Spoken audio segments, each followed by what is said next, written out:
Welcome to Voices in Hyperspace, the podcast where a group of sci-fi enthusiasts come together to discuss science fiction in all forms of media.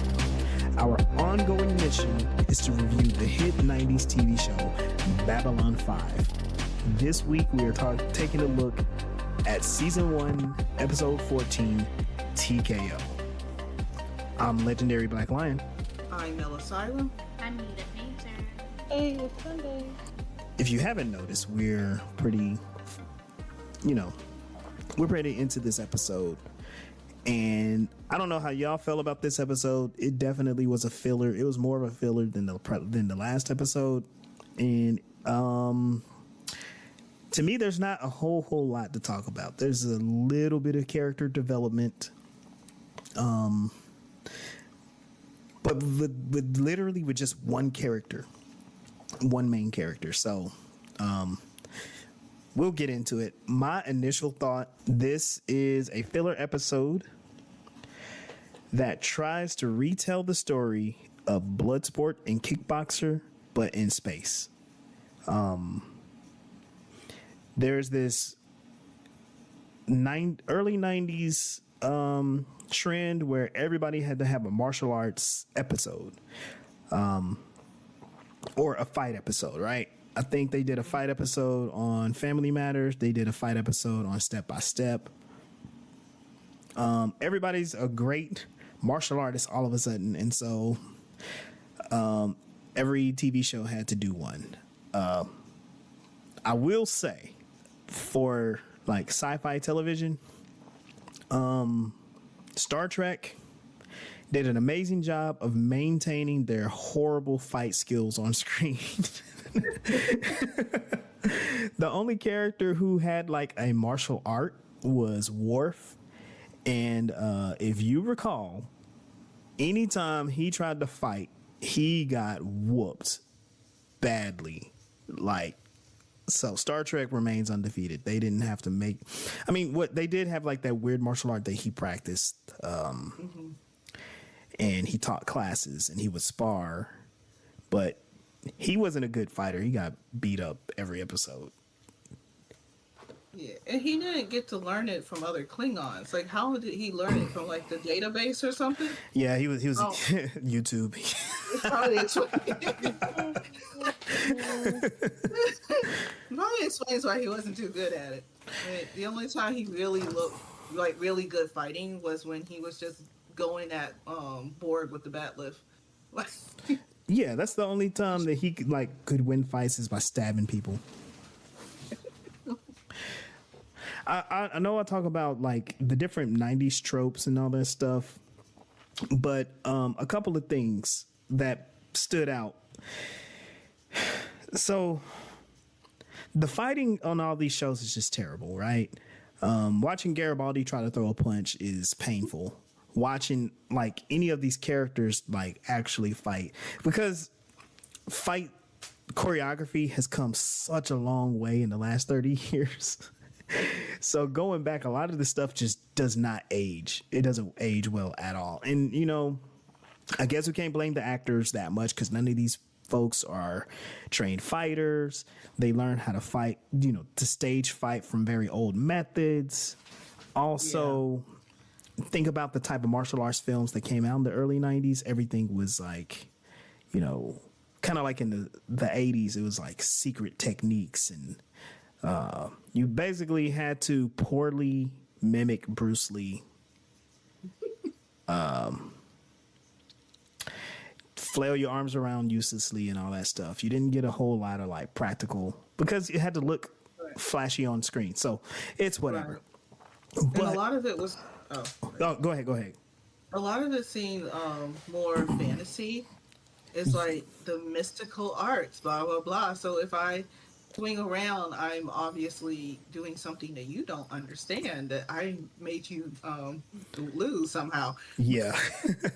But I think it was around that time, especially when, especially the geeks went online and moan and complain, as they typically do, about things like Street Fighter and Mortal Kombat. And then they actually started to get advisors that were real martial artists to help them blend the theater fighting with the actual fighting so it can look good. I mean, I feel like that also, like, there are phases of that as well. Because remember,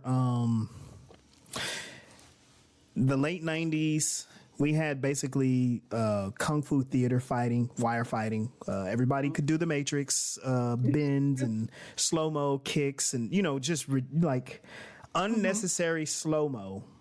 Yeah, the fantasy, yeah. fantasy fighting. Right, and then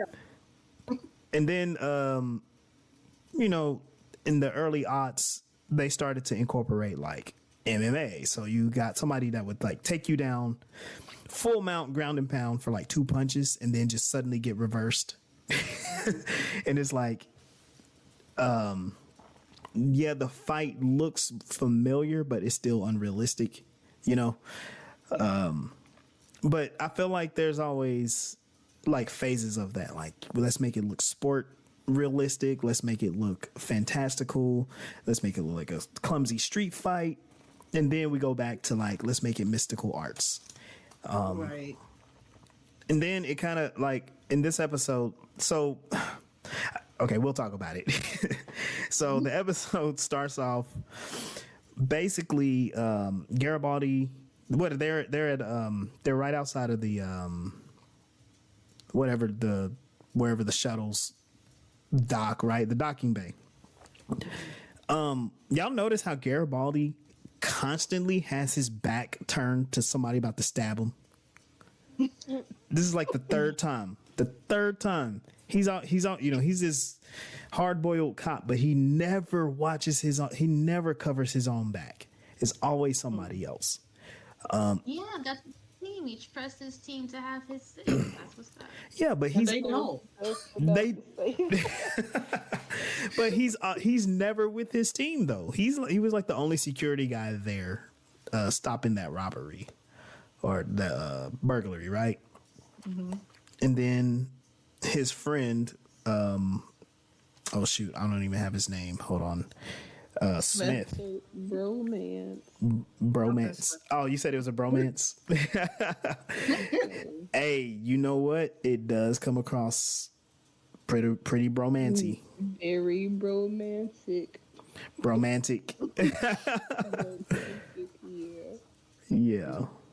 As soon as he gets there, you gotta take him out to dinner. Yeah. Even the look that they were giving each other when he asked Garibaldi, like, well, I heard stuff about you. And Garibaldi said, did you believe it? And he said every word. Like, the Every flirty word. look in his eye was like, yo, okay. His name is Walker Smith. That's what it is. And, as much as we talk trash about the society in the future, they seem to be pretty progressive on romantic relationships. So, For sure. yeah. All right. So I know I'm older than a couple of y'all. The guy that plays Walker Smith reminds me of the guy that played Jax in the Mortal Kombat movie.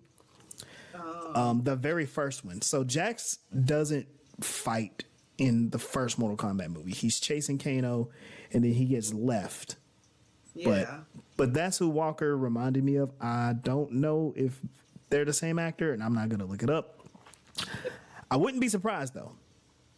But he's kind of like the stereotypical black guy fighter that they had in the 90s. Yep.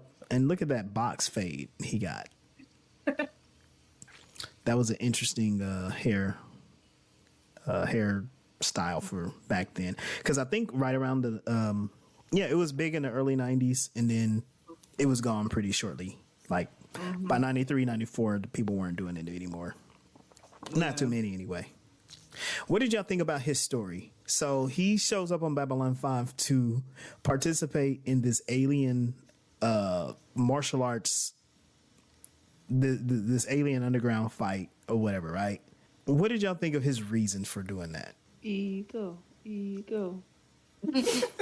Macho man. I'll be a macho man. Like, all his whole personality is, I've got to fight. They took away my ability to fight, so I got to find somewhere else to fight. It reminded me of a conversation I had earlier with someone. I think it was on my live. And I was telling kids time ago not to discount like some of the things that they want to do growing up that's impractical or told by their parents or teachers that are impractical, because you could find other things that you're good at. Like he could have went into sports medicine or training or something. Just because you took your license to be in a fight doesn't mean the world has ended for you. It reminds me of how corrupt fighting has always been, right? So he was offered a bribe to throw a fight. He refused, and then they basically framed him for, they said, performance enhancements. Basically, he suddenly popped a hot steroid test or whatever, PEDs, whatever. People out there listening. So I have I'm inactive right now, but I have a career in professional mixed martial arts. Been around, had an extensive amateur career, and I've been around the fight game for a while. I've seen some things. It's corrupt, top to bottom, left to right. You can get by with doing, just staying in your lane, keeping your nose clean, but there's always somebody trying to angle to make extra money somewhere. Fighters get into it. There's a big controversy not too long ago with a UFC fighter who basically he got a deal with one of the online betting companies. I think it's like, well, I'm not gonna say the names of them because they don't sponsor us, and I don't care. But this fighter, he was giving out like all of these bets, and he eventually gotten to the point where he was betting against his own fighters that he was training, fighters that he was cornering. Like there was a guy that he was cornering who had an injury, and he was like, yeah, bet against this guy, and so everybody did, and it was like very noticeable and very public. And there's a lot of outside the corruption, there's a lot of stuff that's unfair that happens. The fighter had to take the fight because he was poor. He was going to get at least $50,000 to be in the fight. And then he also bet against himself because he knew, like, I'm injured, I'm going to lose this thing. So he's trying to make a little extra money on the side. So there's a whole lot of like corruption going on. With mixed martial arts, if you are ridiculously lucky, then you can make, the $1 million contracts, but most fighters aren't getting paid that. I'm like, with my day job, I'm getting paid just about as much as a lot of fighters in the UFC, which is crazy to think about. I don't know much about like the pay for boxing, but what I do understand is boxing, they get paid more, but there's a lot more corruption in boxing. There's like 50,000 organizations. So let's just take that background and let's like exaggerate it for boxing in space. So you got alien bookies, which apparently, yeah, you saw that. This whole Muay Thai thing. Like I said, this sounds like Bloodsport. The Bloodsport movie, it's a story about Frank Dukes, which most people think is a fake story. I'm not going to go too much in the background of that because we're already 30 minutes into this episode. But most people think it's fake. But the story is Frank participated in a underground competition called the Kumite, which is the blood sport. Only American to do so. And he won the thing, knocking out 300 some odd people. So that, it's a difficult story to believe. I have heard some background on it, and I'm like, you know what? I don't know what to think about it. But anyway, that's what's going on here. There is another story happening in this show. What is going on with Ivanova? Yeah, I liked her story, but I also like to dislike it. Okay. I think it's the whole concept of if you don't mourn the way that we expect you to mourn, then you haven't actually mourned. If you haven't like fully forgiven someone who you've already let go during their lifetime, then you're not doing the right thing. It's so much. I'm going to hold on to this tradition despite. It's more of the whole I'm going to hold on to tradition despite the fact that we have so much more access to knowledge. That was my first initial idea, like the rabbi coming. And I know he means well and everything. Then he goes behind her back to ask if she can have leave to do this thing that she already said she won't do it. Like, no one respected how she wanted to mourn herself. Like, except for Michael. Right. Right. The Yeah, one that time. really freaked me out when she was reading her little book. I didn't read the title, but I imagined that it was a romantic novel. The way she had the lights all dim and reading by candlelight, that is not good for your eyes, by the way. And when the rabbi went to talk to her boss, I was pissed.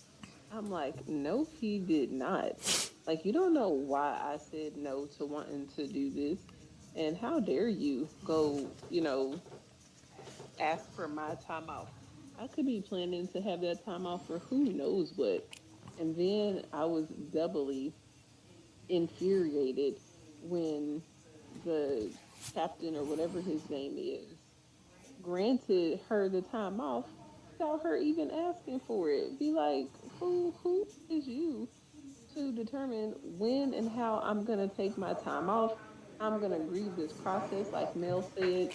It was just disgusting all the way around. So would y'all say that this seemed out of character for Sinclair? Because remember in the episode where the family was they were going to murder their own child. Remember, he's like, I can't get involved. And then suddenly he's like, yeah, like, not only will I get involved, but yeah, you know what? She can have the time off. I don't have to talk to her, whatever. Yeah. I think maybe because he's her authority, he has that authority to say that. But it's also, you know her. Like, when does she not express, when does she have a hard time expressing herself? Like, she just throws out, like, oh, I slept well, but sleeping won't the problem, is getting up. Like, she clearly expresses herself and her feelings enough to say what she wants to say. Right. So if this was something that she didn't want to bring to you, then obviously it was something she didn't want to bring to you. Right. And he didn't kick the clue. Nope. And we established early on, like, Ivanova wants to be sad. She has a pessimistic view on things, and she just, keeps her expectations low so she doesn't, like, hurt herself. Now, we're not saying that that's a healthy way to deal with life, but it's Ivanova, right?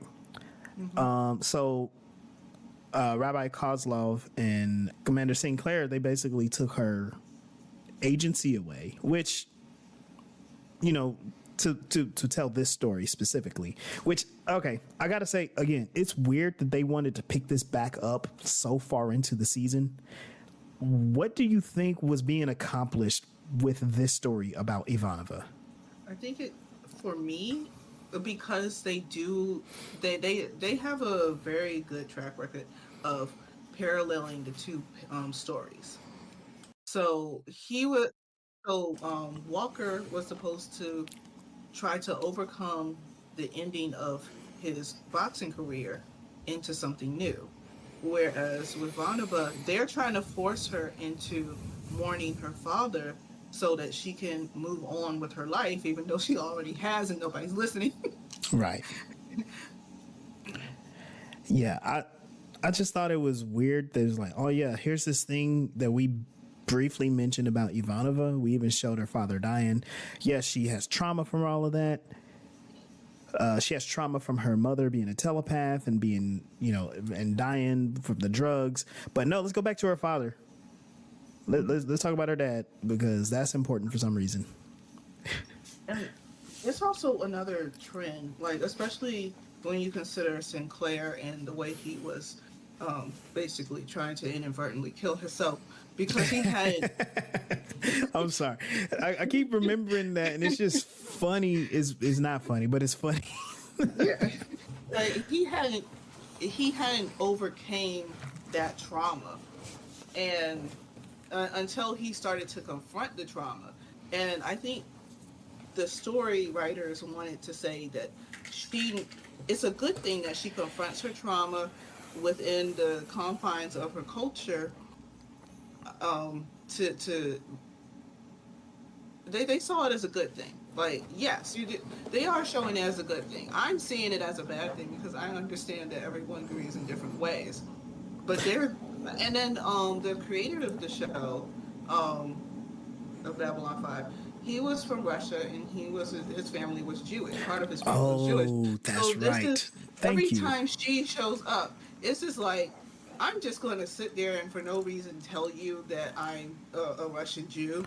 Like that's how I feel. It's like you're just throwing that in there for no reason. Like in my stories, when I throw in Spanish words for no reason, like, why do I have to keep telling people I'm part Cuban? I don't know why. But that's what I think he's doing. Okay. No, that actually makes sense. That makes sense. So Ivanova can somewhat act as the POV character for J. Michael Straczynski. Because I was like, okay, watching this, okay, I understand, like, okay, they want to make sure that she goes through this ritual. She's mourning. What's the ritual is called Shiva. Okay.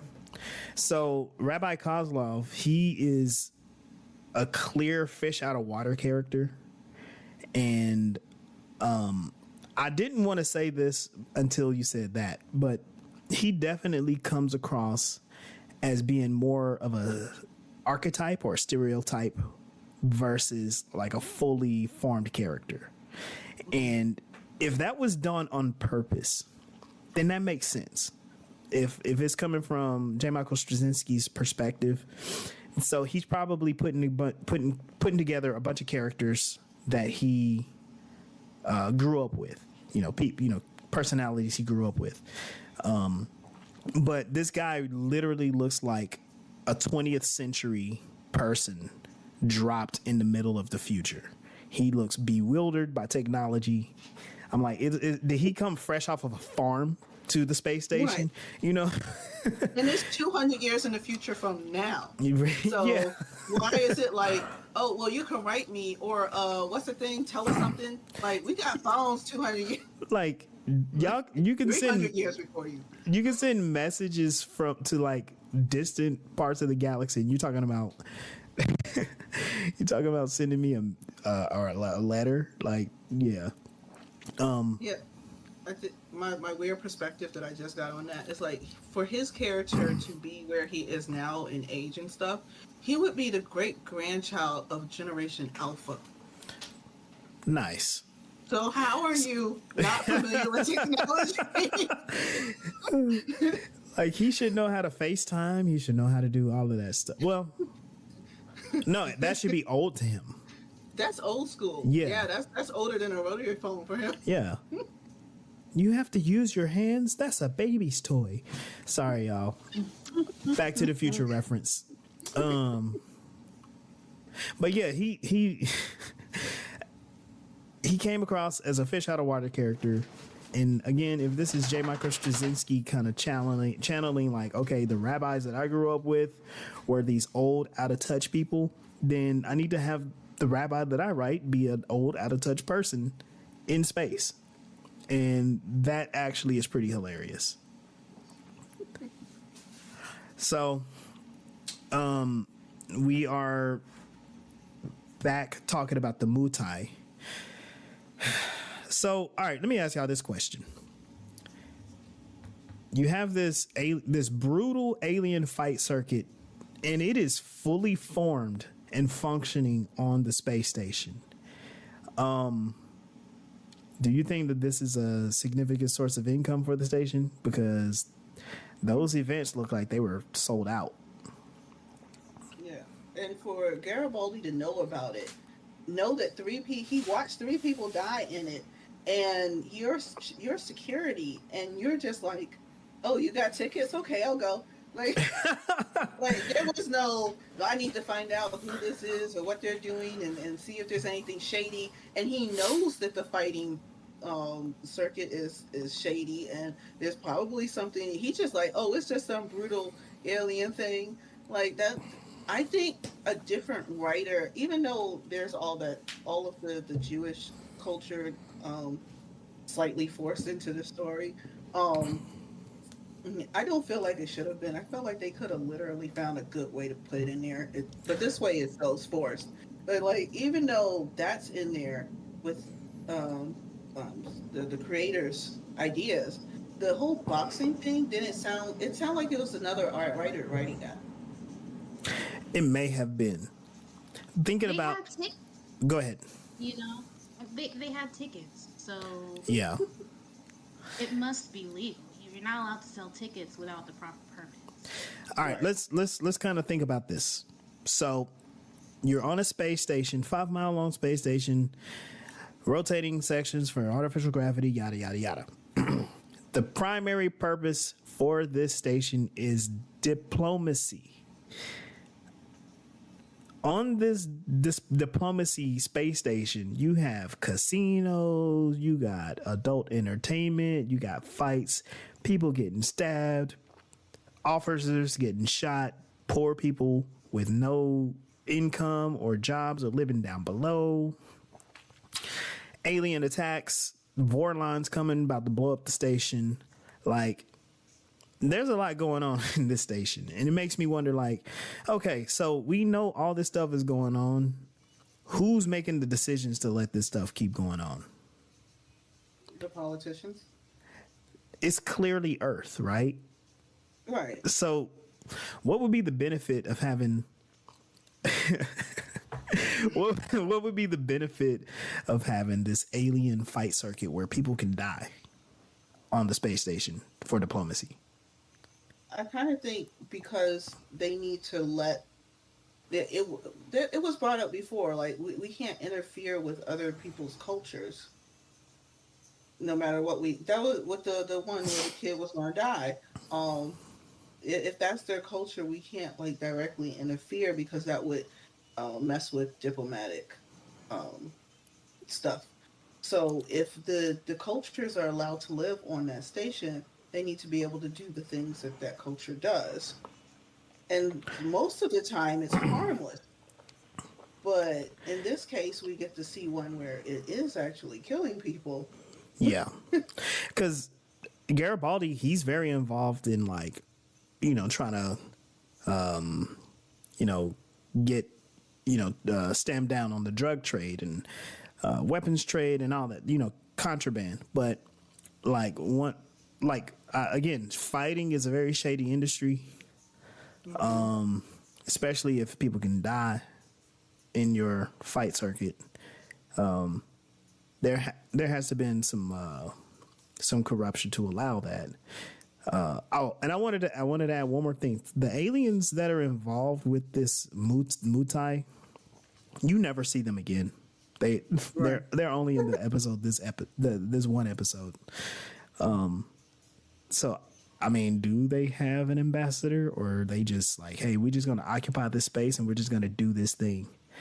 Or, okay, just thinking this out loud, maybe the fight circuit is part of some cultural, ritualistic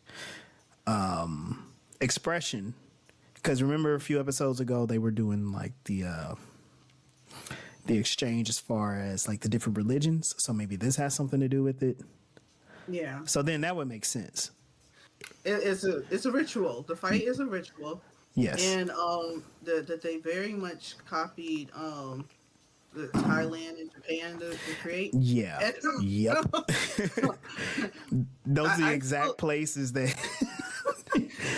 like they even just named it more like every time he said it, I'm like Muay Thai. Like Right. it already exists on Earth. Like, Right. Y'all didn't make up anything. The master's hairstyle was basically a samurai haircut. Like They were wearing like kimonos. and yeah. gi. They were in Yep. gi. Mm-hmm. Like they just went to Kung Fu website. Copy Not paste. website.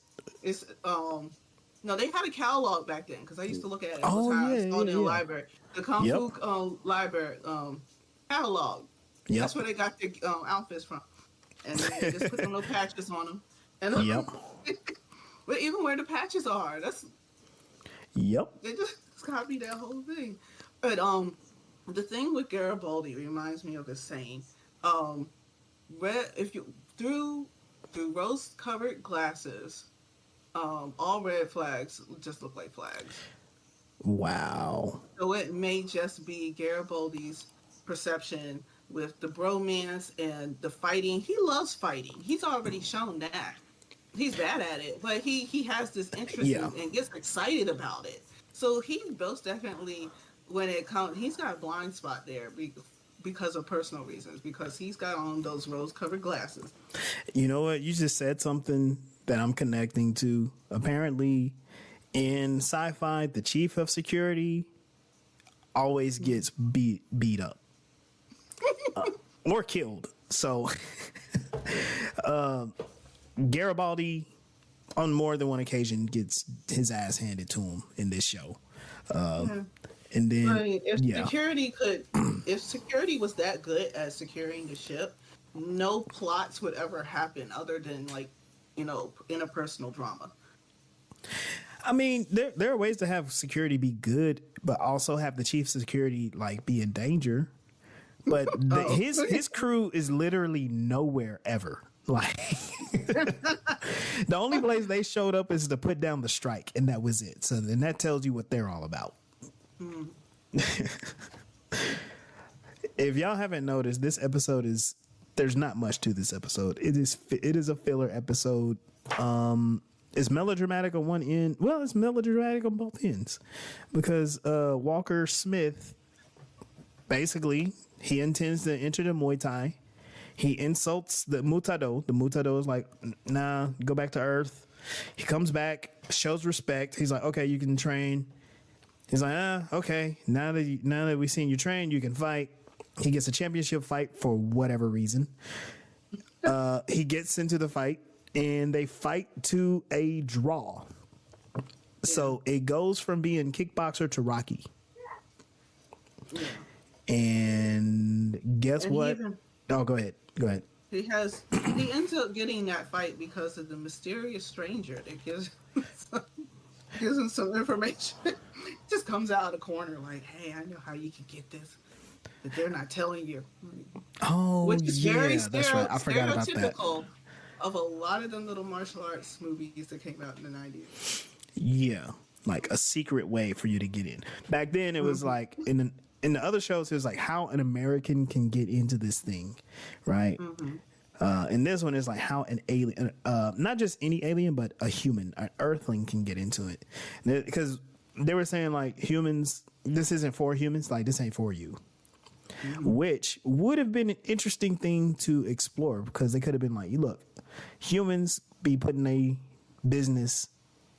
nose in everybody else's business. We're on the space station. Humans are everywhere. Leave us alone. Let us have our fight.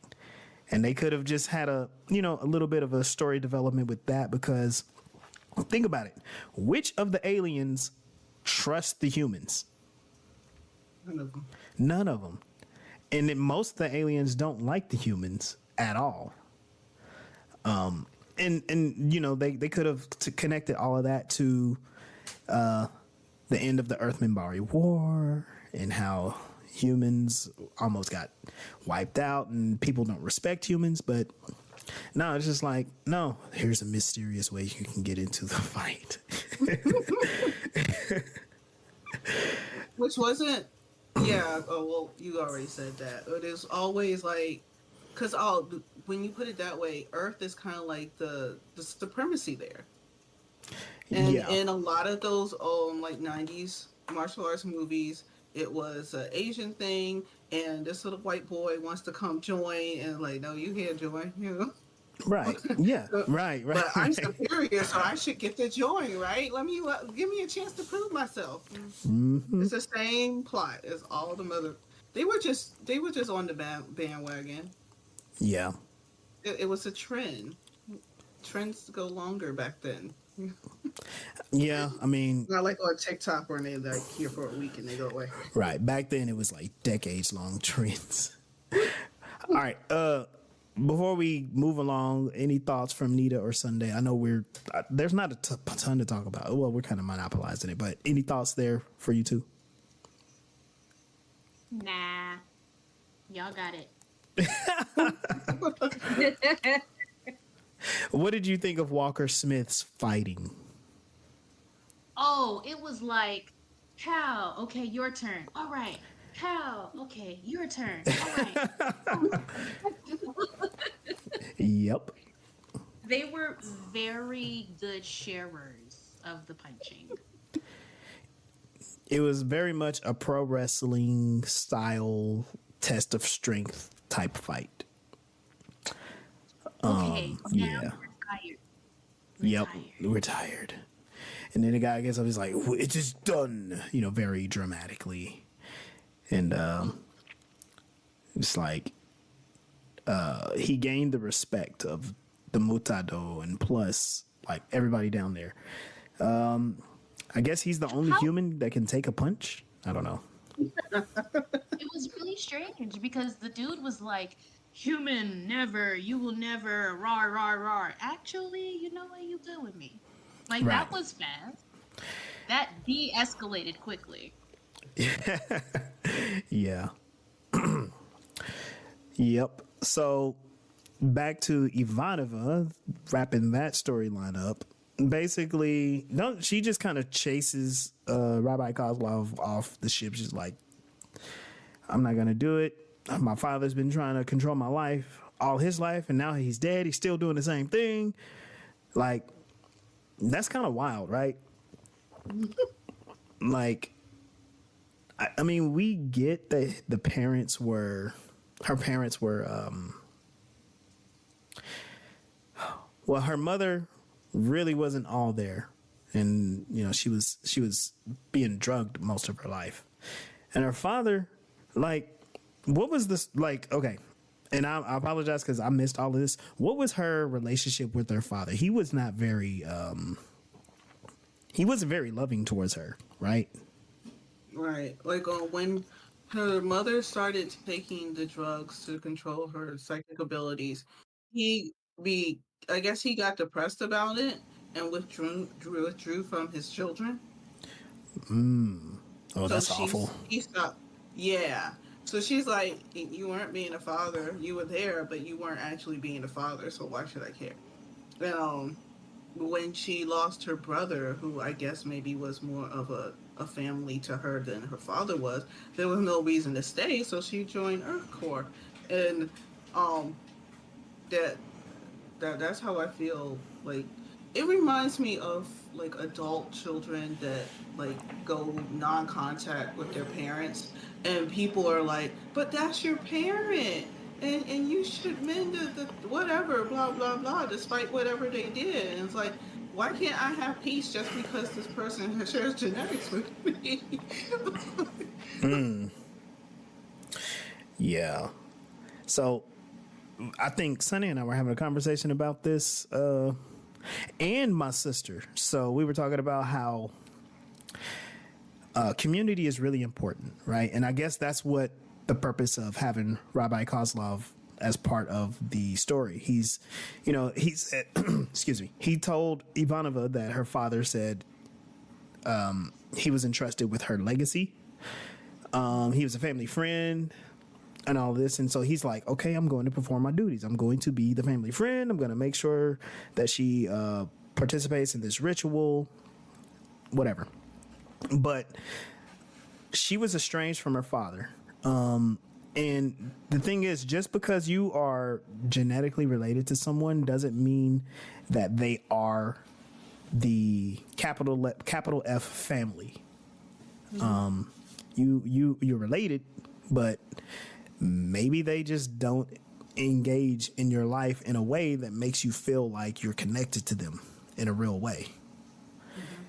And that can be traumatizing, especially in the situation that Ivanova's family was in. She lost her mother, her father withdraws, her family's her brother, and then her family friend is Rabbi Kozlov. Like, what? Like, you all have like aunties, uncles, cousins, people who are closer to you than like your actual parents sometimes, right? Or you've heard of people who have those relationships, right? Yeah. Mm-hmm. I've heard of them. Yeah. So I imagine, excuse me, I imagine that's kind of what the situation is. But the way it's like the things that Ivanova wanted, she wanted her mother basically, and she didn't get it. So she developed to not need anybody, and people are like, well, why don't you do this and why don't you do that? You have all of these people around you, and it's like, yeah, but those people are not connected to me. They don't know my struggles. They don't know my pain. They don't know how to help me heal. And so that can be very frustrating to deal with. And oh, go ahead. No, you go ahead. When you said that, it reminded me of the fact that she grew up with her mother, losing her mother, basically losing her father, even though he was still there, and losing her brother. She grew up with a lot of not having anyone to go to. So she's used to not going to anybody. She's not comfortable. And even the only person who's respected that is Garibaldi. He was like, hey, if you want to talk, I'm here. He gave her the option. He was the only one so far who has actually respected her. And even going back to that dude that she dated, there was a shady creep. It's like that's what she's used to getting affection from, even though it's uncomfortable. The people who were the most affectionate to her, the closest to her, weren't affectionate. So there's no way for her to actually know what that is if she hasn't experienced it, really. Yeah. Or have only been hurt from it. This reminds me of attachment theory. This is something that I've been learning about lately, and it is hilarious that this is becoming relevant in this podcast. So Ivanova is clearly she has an avoidant attachment style. She is processing her emotions internally, and her external expression is more melancholy, but she doesn't, since she hasn't had anyone to help her fulfill her needs externally, she just turned inward to do it herself. Mm-hmm. She does have an interesting, I guess you could say like sibling like relationship with Garibaldi. He recognizes it, which he also I don't know yet. At this point, I don't know, but as far as like the way the character is written, I'm not sure if what his attachment style is. But with Ivanova, she's clearly like, no, I'm good because I can take care of myself, you know. Okay, that is a wonderful observation, babe, because she did try to double down into her avoidance by lashing out at the rabbi when she found out that he had went to her superior officer and requested that time off. And then when what is her superior officer's name? Sinclair.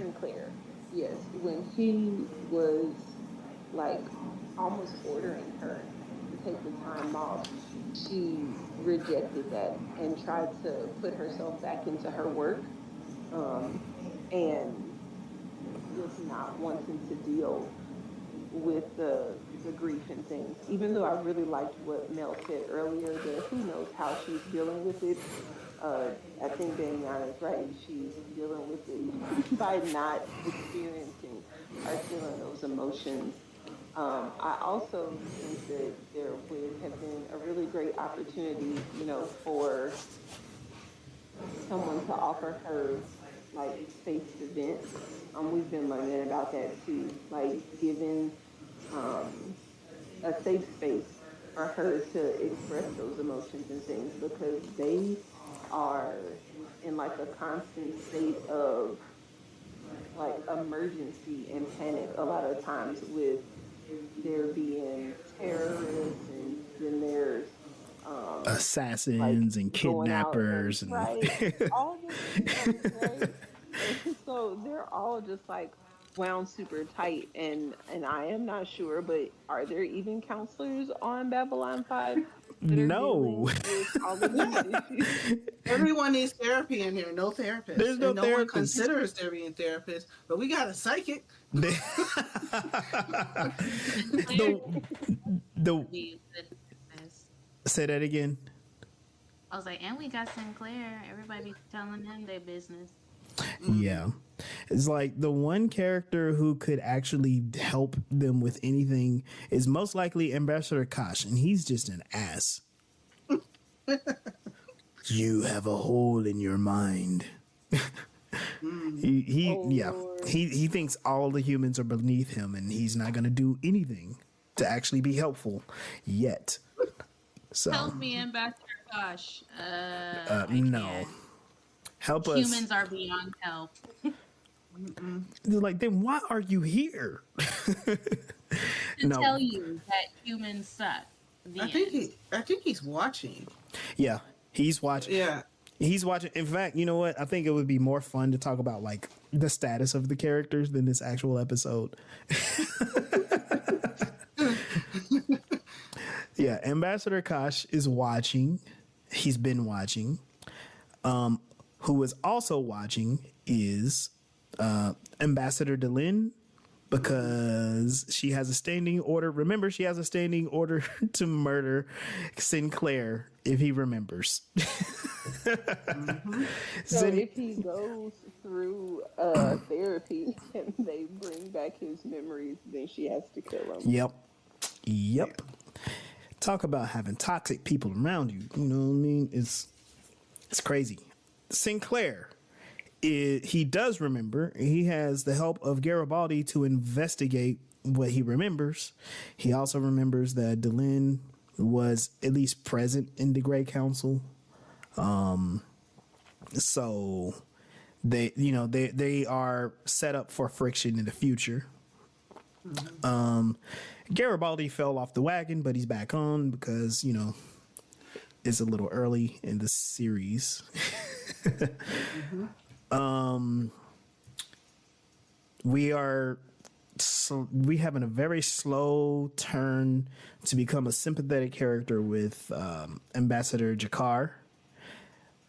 We've learned a lot about him and his motivations. He still comes across like through his deeds, he comes across still as a villain, but you're realizing like he's trying to do anything and everything to help his people. They have a somewhat slightly sympathetic villain in Ambassador Malari. He honestly, I don't find him very sympathetic. I just think that he's like interesting, right? And then we have the telepath. But yeah, you know something is going on with her because remember the weird stuff when she worked for Kosh.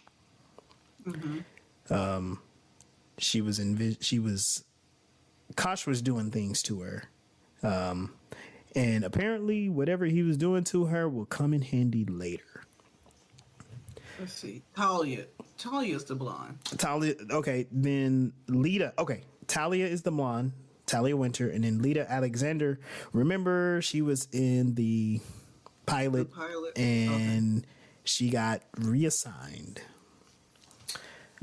Psychor is basically. Oh yeah, that's right, the doctor.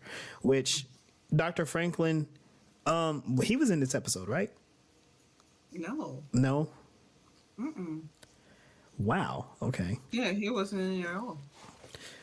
Dr. Franklin had his ego hurt when the alien family murdered their own child. He thought he was like he was the man as far as like, yeah, I could perform this surgery and save lives. And then they were like, nope, you murdered you turned our kid into a demon person. Sorry. Oh my God. That's what they did. Yeah. Mm-hmm. I mean, and they sent him on this great journey. we didn't have any of the aliens. Yeah, not really. There were other aliens, but we had most of our humans. Yeah. Yep, that's true. So that's kind of this episode in the long run. Basically, it wraps up. Smith gets respected by the Mutai, apparently. So I guess we can assume the happy ending is he's like able to somehow get his fight career back. Ivanova sits Shiva and mourns her father, and everyone is happy and satisfied with that. Mm-hmm. All in all, nothing happens in this episode to progress the story at all. Nothing at all. I found it interesting. Like, from my perspective, it was like, okay, so Ivanova her point was to mourn her father. That was the point of her story. And for Smith, his point was to get retribution for not being able to fight, because his not being able to fight wasn't fair. So him being able to fight again was what the goal was.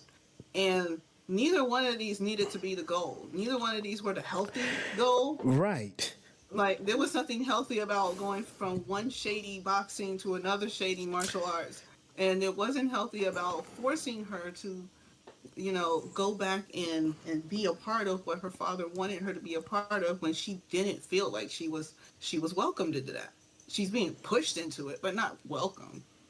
I was seeing a connection with, like, the diplomatic efforts of the species to come together, or the Muay Thai organization to accept the human race into its fold. Yeah. I mean, what brought them together was watching a person get beat to a pulp. Yeah. Good. Like, the culture of the alien species, like, you want to find unity with them or no? Yeah. It's culturally, like, you got one human that got accepted into this one little alien sector thingy. But when it looks like, because it's a side story, it doesn't fix the diplomatic aspect of the whole, even though there are a bunch of tiny little moving parts in the whole when it comes to Babylon 5. Yeah. I mean, I guess you could say because they're not showing any discrimination against how violent. Well, you know what? That does come in hand. That comes into play later in the series. Babylon 5 will respect your culture regardless of how violent it plays out. Like, for letting your child die. Yeah. And it's because they're trying to tell some stories that are very relevant to 90s news stories, which there are varying degrees of, like, actually being successful in, telling those stories. But that's just a problem with, like, 90s television in general, because we'll talk about it when we get there. I don't want to derail this episode anymore. Okay. Any final thoughts? No, that's good for me. Great. The last thing I said was my final thought. Cool. Okay, so we're gonna go ahead and get out of here. So this episode, again, like I said, it was more of a filler episode. We found a lot of other things to talk about. Which is okay. This happens from time to time, especially when you have a season count of 22 episodes. You're gonna get a couple of episodes of nothing happening. I will say there was an actual, like, as far as like the writing, it was decent. It wasn't the most interesting story being told, but the writing has been consistent for the most part. Before we get out of here, you all have anything going on that we should be aware of? Let our listeners know. You can join the Facebook group, Voices in Hyperspace Facebook group, and continue the conversation there. I'm going to try to post the questions that we talk about on here, on Sweet. the group, so that we can facilitate the conversation.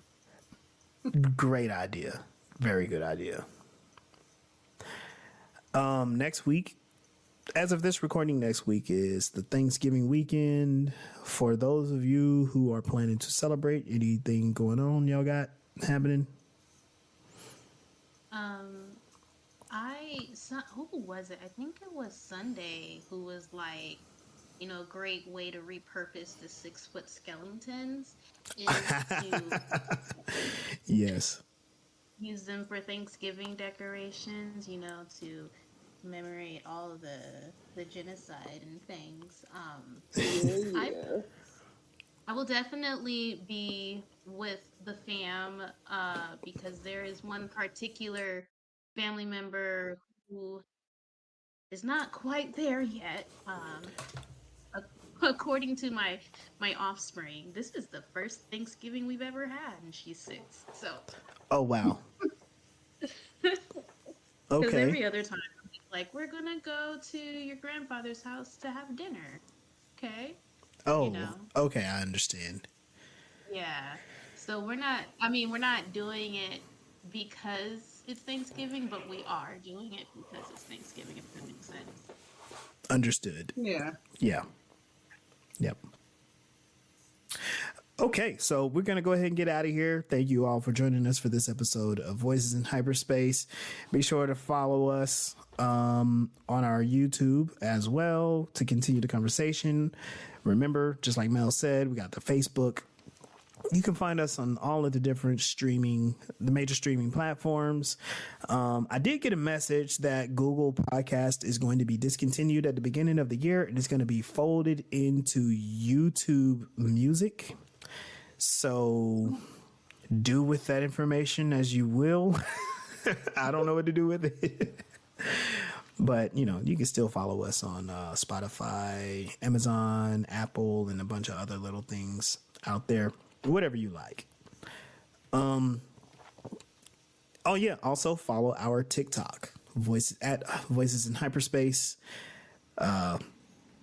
Because of the break that I have, I plan on being a little bit more productive with that. So hopefully we get some more content going out on that.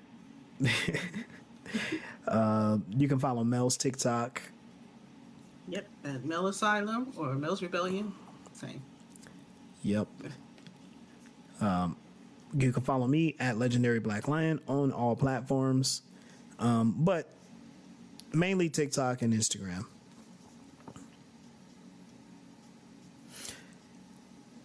And IQ. I don't know. I'm on things. I'm on things like I have an account. And there are some things that I post to, but if you want to engage with me, you gotta go to Facebook. Gotcha. Or you can just show up to Belmont Park. There's some cool winter things happening down by the beach. So yeah, because winter in San Diego is not winter in the wilderness. Totally different. Yes. So. And Sunday cannot be found. So stop looking. Mm-hmm. All right. Well, that's it for this episode. We'll catch y'all next time. Y'all be safe. Bye. Be reckless. Be reckless. Stay dangerous.